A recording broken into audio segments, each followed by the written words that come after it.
Before former President Trump left office, he granted a number of commutations to those behind bars, but only a select number of clemency petitions made it through the process of the U.S. Justice Department. Activist, father, and co-owner of the 40 Tons brand, Corbin Cooper, was one of at least a dozen whose marijuana-related sentences were commuted.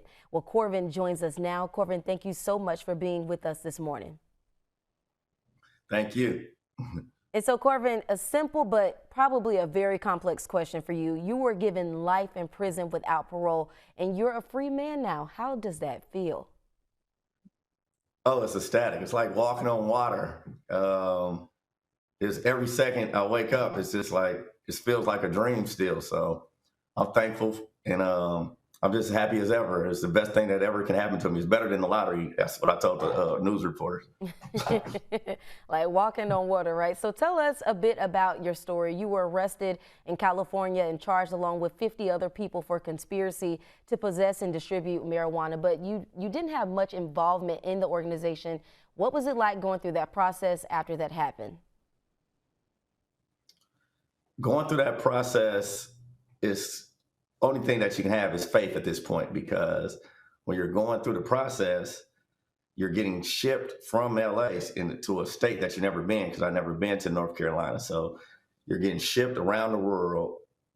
You have to go through, with the feds, you have to go through about 5 different states to get to North Carolina. You're going to have to stop in Atlanta. You have to stop in Lovejoy. You have to stop in Ocilla.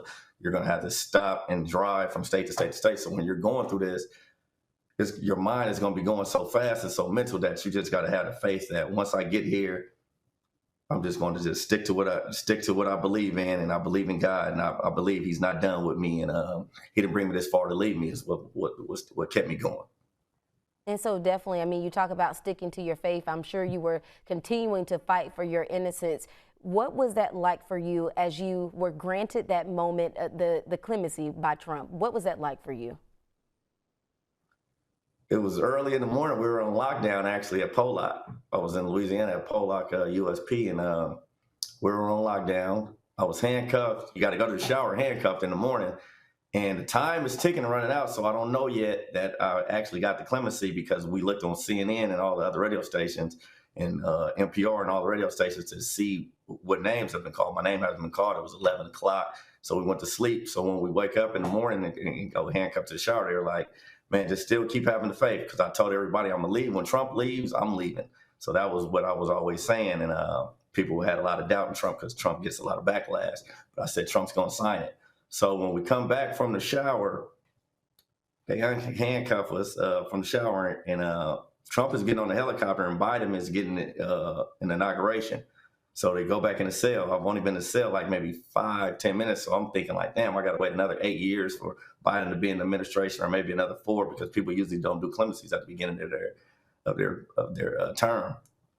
So I'm just getting settled back in like, okay, maybe I got to wait, but I got to still stay strong. 10 minutes later, they said, you got 5 minutes to pack it up, man, that you're going home.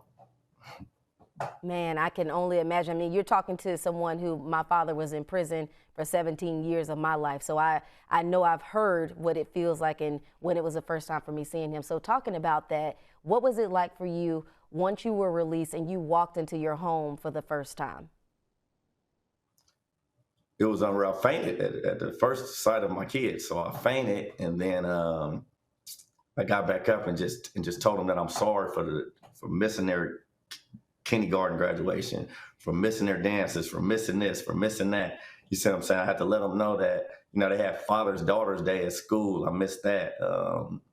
You know, just all their birthdays and all the nights that they just wanted to get picked up by me, and their dad wasn't there. So I was really in their life when they left. So to just skip not being in their life, and just the pain that I called my parents from them missing their 60th birthday, and just everybody, I just really told everybody that, you know what, I'm really sorry for the things that I've done, and choosing hustling and trying to make money over being with you guys.